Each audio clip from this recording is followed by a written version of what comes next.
Hello everyone. आज हम लोग एक नया चैप्टर स्टार्ट कर रहे हैं, microbes in human welfare. Right. So microbes की बात करें तो माइक्रोब्स ऐसे ऑर्गेनिजम्स होते हैं जो कि इतने छोटे होते हैं कि हमें वो नेकेड आई से नहीं दिखते, और उनको देखने के लिए हमें किसकी ज़रूरत पड़ती है? माइक्रोस्कोप की। राइट। सो माइक्रोब्स के एग्जांपल्स की बात करें तो भाई बैक्टीरिया भी इतने छोटे होते हैं, वो भी माइक्रोब्स में आ सकते हैं। राइट। कुछ फंजाई होते हैं, वो भी माइक्रोब्स होते हैं। कुछ प्लांट्स जैसे कि क्लेमाइडोमोनास। राइट, ये क्या है? यूनिसेलुलर प्लांट है। राइट, एक ही सेल का बना हुआ है, तो ये भी हमें नेकेड आई से नहीं दिखता, तो ये भी किस में आता है? माइक्रोब्स में। कुछ एनिमल्स भी होते हैं जैसे कि एल्गी, जो कि माइक्रोब्स में आते हैं। राइट। इस चैप्टर में हम मेजरली बात करेंगे बैक्टीरिया और फंजाई की। राइट। हम इस चैप्टर में ऐसे बैक्टीरिया और फंजाई की बात करेंगे जो कि हम ह्यूमंस के यूज में आते हैं। राइट। सबसे पहली जो चीज हमें पढ़नी है वो है microbes in house hold products, यानी कि खाने पीने की चीजें बनाने में कौन से माइक्रोब्स हमें हेल्प करते हैं। राइट।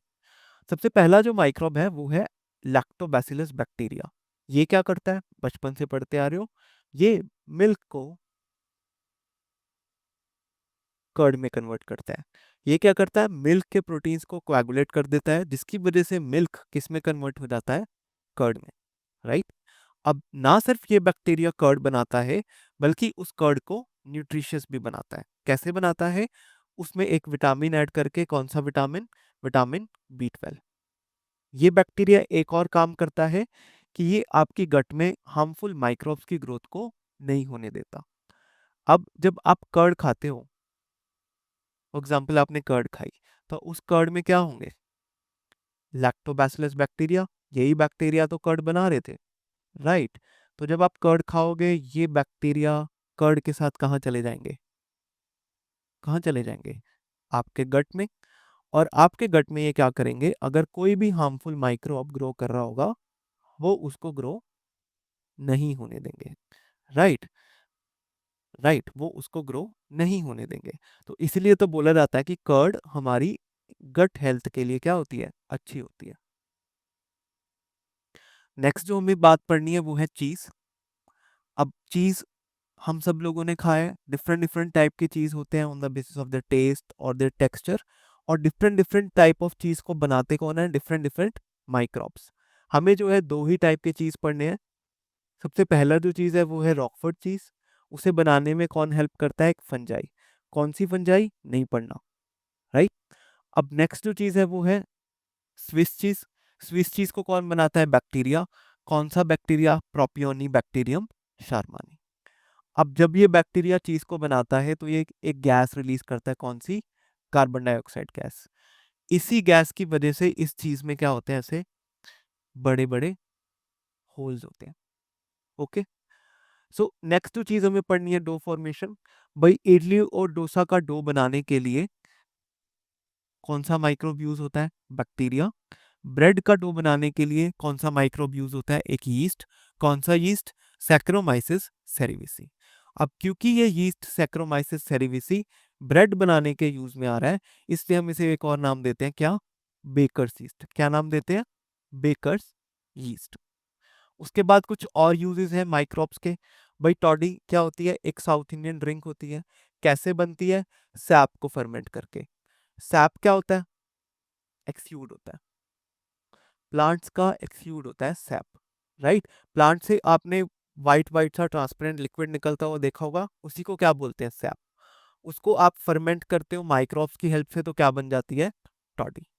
उसके बाद माइक्रोब्स फिश को, सोयाबीन को और बैम्बू स्टिक्स को भी फर्मेंट करने में हेल्प करते हैं। भाई क्या होता है? माइक्रोब से फर्मेंट करने की वजह से ये जो चीज़ें हैं ये सॉफ्ट हो जाती हैं और इनमें टेस्ट आ जाता है। तो ये खा सकते हैं हम इन सब चीज़ों को, अच्छी लगती हैं खाने में फर्मेंट करने के बाद। तो इस टाइप से माइक्रोब्स हेल्प करते हैं खाने पीने की चीज़ें बनाने। नेक्स्ट जो हमें बात करनी है, microbes in production of acids. बहुत सारे टाइप के एसिड्स होते हैं जो कि हमें चाहिए होते हैं डिफरेंट डिफरेंट चीज़ों के लिए, जैसे कि लैक्टिक एसिड, जैसे कि बुटायरिक एसिड, जैसे कि एसिटिक एसिड, जैसे कि सिट्रिक एसिड। अब इन एसिड्स का डिफरेंट डिफरेंट यूज होता है। जैसे कि एसिटिक एसिड विनेगर बनाने में यूज होता है, केचप्स में भी यूज होता है एसिटिक एसिड। राइट। तो ऐसे ही इन सभी एसिड्स का हम ह्यूमंस के लिए यूज होता है। और इन एसिड्स को कौन बनाते हैं? अलग अलग माइक्रोब्स। अब इसमें हमें तीन तो बैक्टीरिया की बात करनी है। लैक्टोबैसिलस बैक्टीरिया क्या बनाएगा? Lactic acid. क्लॉस्ट्रीडियम ब्यूटाइलिकम क्या बनाएगा? Butyric acid. एसिटोबैक्टर एसिटी क्या बनाएगा? Acetic acid. ये तो बैक्टीरिया के नाम से ही क्लियर हो रहा है। लैक्टोबैसिलस लैक्टिक एसिड बनाएगा। क्लॉस्ट्रीडियम ब्यूटाइलिकम क्या बनाएगा? Butyric acid. एसिटोबैक्टर एसिटी क्या बनाएगा? Acetic acid. और ये तीनों क्या है? बैक्टीरियाज हैं, राइट। उसके बाद हमें एक फंजाई की बात करनी है, एस्परजिलस नाइजर। ये क्या बनाती है? Citric acid. ओके। नेक्स्ट जो हमें बात करनी है, microbes in production of fermented beverages. Fermented beverages वो बीवरेजेस होती हैं जिनको माइक्रोब्स फर्मेंट करके बनाते हैं, फर्मेंटेशन से बनाते हैं। बहुत सारी टाइप की फर्मेंटेड बीवरेजेस होती हैं। हमें जो है एक ही टाइप की बात करनी है, किसकी? एल्कोहल की। हमें इसमें मेजरली किसकी बात करनी है? एल्कोहल की।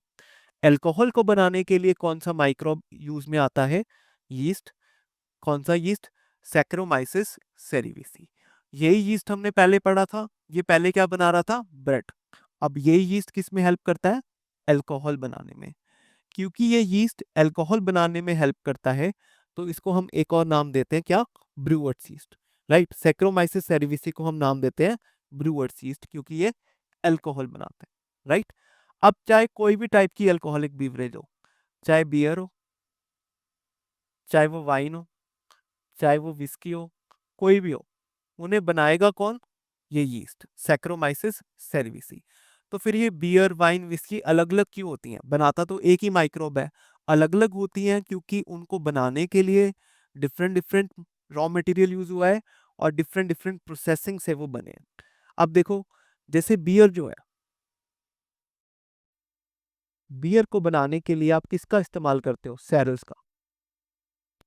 सेरल्स जैसे कि वीट, जैसे कि मेज, राइट। तो बियर को बनाने के लिए आप सेरल्स का यूज करते हो। ऐसे ही वाइन को बनाने के लिए आप किसका यूज करते हो? ग्रेप्स का, राइट। अगर आपको वाइन बनानी हो तो आप ग्रेप्स को फर्मेंट कर दो इस यीस्ट की हेल्प से, तो क्या बन जाएगी? वाइन। अगर आप वीट और मेज को फर्मेंट करोगे इस यीस्ट की हेल्प से, तो क्या बन जाएगी? Beer, right. एक और चीज का फर्क होता है, वो है प्रोसेसिंग का। कुछ जो एल्कोहल्स हैं वो किससे बनती हैं? डिस्टिलेशन से, जैसे कि विस्की, ब्रांडी एंड रम। कुछ एल्कोहल्स ऐसी होती हैं जैसे कि वाइन और बियर, उनको बनाने के लिए हमें डिस्टिलेशन की जरूरत नहीं पड़ती। अब डिस्टिलेशन क्या होता है और अल्टीमेटली डिस्टिलेशन की जरूरत क्यों पड़ती है हमें, वो देखते हैं। देखो, अगर हमें अल्कोहल बनाना होगा तो सबसे पहले तो हम लोग क्या देंगे? रॉ मटेरियल देंगे। भाई अगर आपको वाइन बनानी है तो रॉ मटेरियल क्या होगा? ग्रेप्स। अगर आपको बियर बनानी है तो रॉ मटेरियल क्या होगा? वीट या मेस। तो आपने रॉ मटेरियल दिया। अब रॉ मटेरियल के ऊपर आप क्या डाल दोगे? Yeast, right. यीस्ट डाल दोगे। कौन सा यीस्ट? भाई कौन सा यीस्ट अल्कोहल बनाने में हेल्प करता है? सैकेरोमाइसिस सेरेविसी, अभी पढ़ के आए हैं। अब ये यीस्ट क्या करेगा? इस रॉ मटेरियल को फर्मेंट करेगा और क्या बनाएगा? अल्कोहल बनाएगा। भाई अल्कोहल बनाएगा, अल्टीमेटली अल्कोहल बननी स्टार्ट हो जाएगी। अल्कोहल बना देते हैं, राइट। तो ये यीस्ट ने क्या किया? रॉ मटेरियल को फर्मेंट करना शुरू किया और अल्टीमेटली अल्कोहल बनना शुरू हो गई, राइट। ये अल्कोहल किसकी वजह से बन रही है?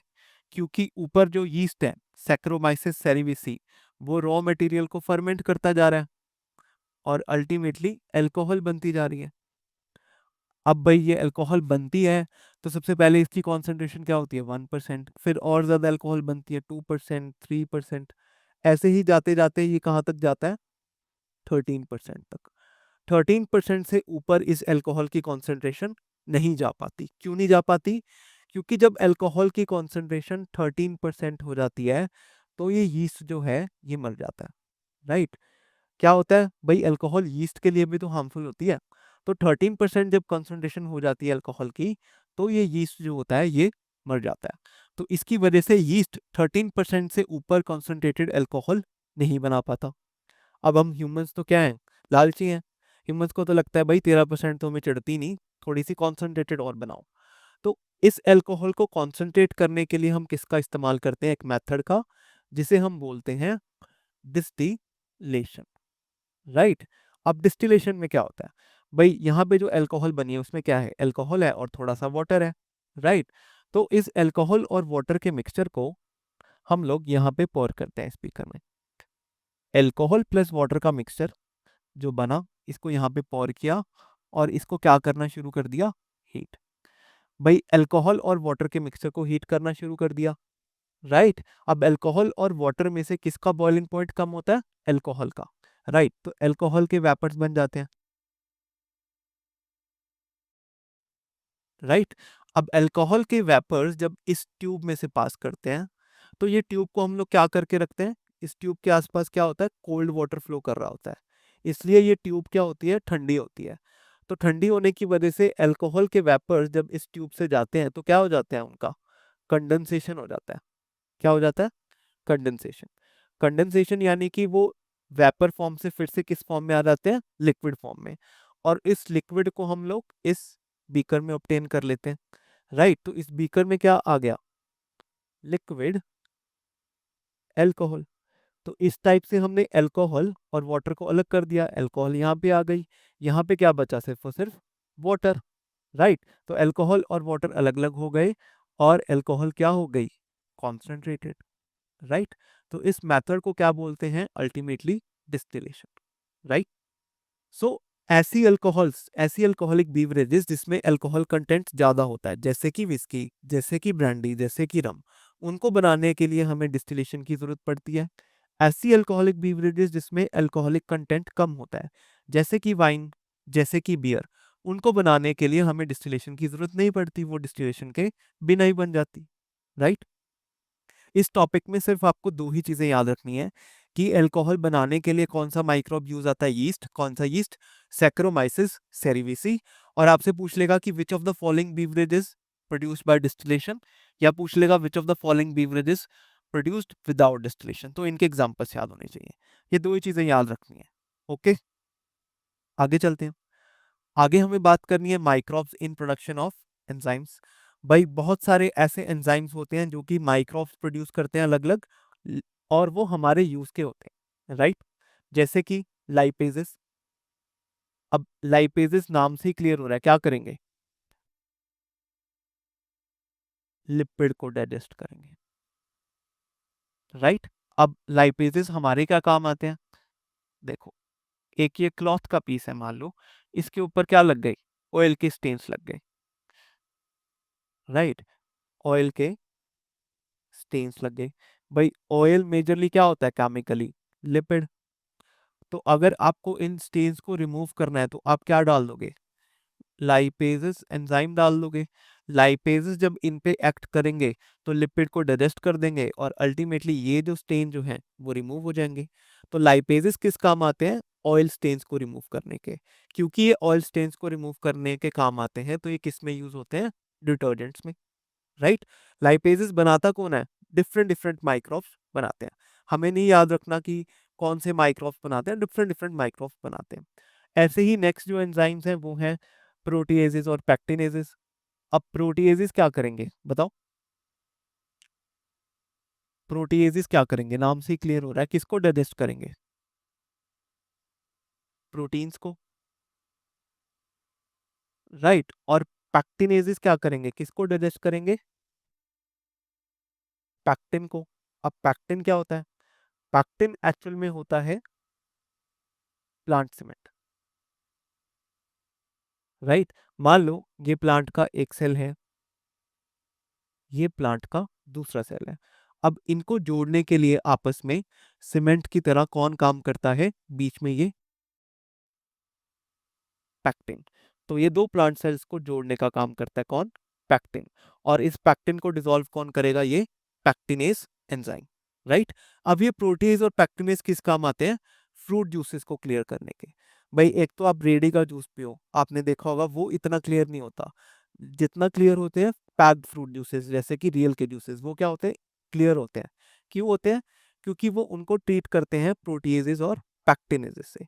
प्रोटीएजेस और पैक्टिनेजेस एंजाइम का यूज करके वो उनको ट्रीट करते हैं और अल्टीमेटली वो क्या हो जाते हैं, क्लियर हो जाते हैं। अब क्लियर कैसे होते हैं इन एंजाइम्स का यूज करके? देखो, मान लो ये फ्रूट है भाई, किसी भी प्लांट का फ्रूट है, मान लो ये ऑरेंज है। अब ऑरेंज किसका बना होगा? सेल्स का ही बना होगा, राइट? ये प्लांट सेल्स का बना हुआ है, इसमें बहुत सारे सेल्स हैं। इसका आपने क्या निकाल लिया? जूस निकाल लिया। ये आपने जूस निकाल लिया। अब इस जूस में क्या होंगे? बहुत सारे ऐसे थ्रेड्स प्रेजेंट होंगे, थ्रेड थ्रेड से दिखते हैं, राइट?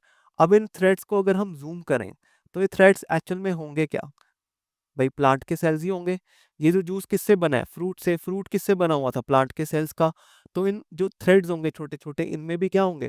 प्लांट के सेल्स के ही बने होंगे ये, राइट? आपस में किससे जुड़े होते हैं प्लांट के सेल्स? ये पैक्टिन से, राइट? एक से दूसरा सेल किससे जुड़ा होगा? पैक्टिन से। अब अगर मेरे को इस थ्रेड को डाइजेस्ट करवाना है तो मैं क्या डाल देता हूँ? प्रोटीएजेस और pectinases, right? Proteases and pectinases. Pectinase क्या करेंगे? इस पैक्टिन को डाइजेस्ट कर देंगे, राइट? प्रोटीएजेस क्या करेंगे? सेल्स में जो प्रोटीन है उसको डाइजेस्ट कर देंगे। और सेल्स मेजरली किसके बने होते हैं? प्रोटीन के। तो अल्टीमेटली प्रोटीएज और पैक्टिनेज क्या करेंगे? इस थ्रेड को पूरा डिसॉल्व कर देंगे और हमारा फ्रूट जूस क्या हो जाएगा? क्लियर हो जाएगा, राइट? तो इस टाइप से प्रोटीएज और पैक्टिनेज फ्रूट जूसेस को क्लियर करने में हेल्प करते हैं, राइट? अब नेक्स्ट जो हमें चीज पढ़नी है, microbes in production of bioactive molecules. 3 bioactive molecules पढ़ने हैं। पहला बायोएक्टिव मॉलिक्यूल है स्ट्रेप्टोकाइनेस। स्ट्रेप्टोकाइनेस कौन बनाता है? एक बैक्टीरिया, स्ट्रेप्टोकोकस, राइट? दोनों के नाम में स्ट्रेप्टो आ रहा है, राइट? स्ट्रेप्टोकोकस क्या बनाएगा? एक बायोएक्टिव मॉलिक्यूल स्ट्रेप्टोकाइनेस, और दोनों के नाम में स्ट्रेप्टो आ रहा है, राइट? अब स्ट्रेप्टोकाइनेस हमारे किस काम का है? भाई ये क्लॉट बस्टर होता है, यानी कि क्लॉट को रिमूव करने में हेल्प करता है उन पेशेंट्स में जिनको क्या है? वो हार्ट अटैक। हार्ट अटैक को हम लोग और क्या बोलते हैं? Myocardial infarction, right? अब क्लॉट बनने से हार्ट अटैक आता है, कैसे आता है? देखो, हार्ट अटैक का सबसे पहले मतलब क्या होता है? Death of heart tissue. Heart का टिश्यू अगर मर जाए उसी को क्या बोलते हैं? Heart attack, right? तो death of heart tissue is called as heart attack. अब हार्ट अटैक आता क्यों है? देखो, आपकी बॉडी के हर एक सेल को ऑक्सीजन की जरूरत है, और वो ऑक्सीजन सप्लाई कौन करता है? ब्लड वेसल्स में ब्लड जाता है, उसमें ऑक्सीजन होती है, वो ब्लड सारी बॉडी में घूमता है और अल्टीमेटली ऑक्सीजन हर एक सेल तक पहुंचा देता है। अब जैसे आपके बॉडी के हर एक सेल को ऑक्सीजन की जरूरत है, वैसे ही आपके हार्ट के सेल्स को भी किसकी चीज की जरूरत है?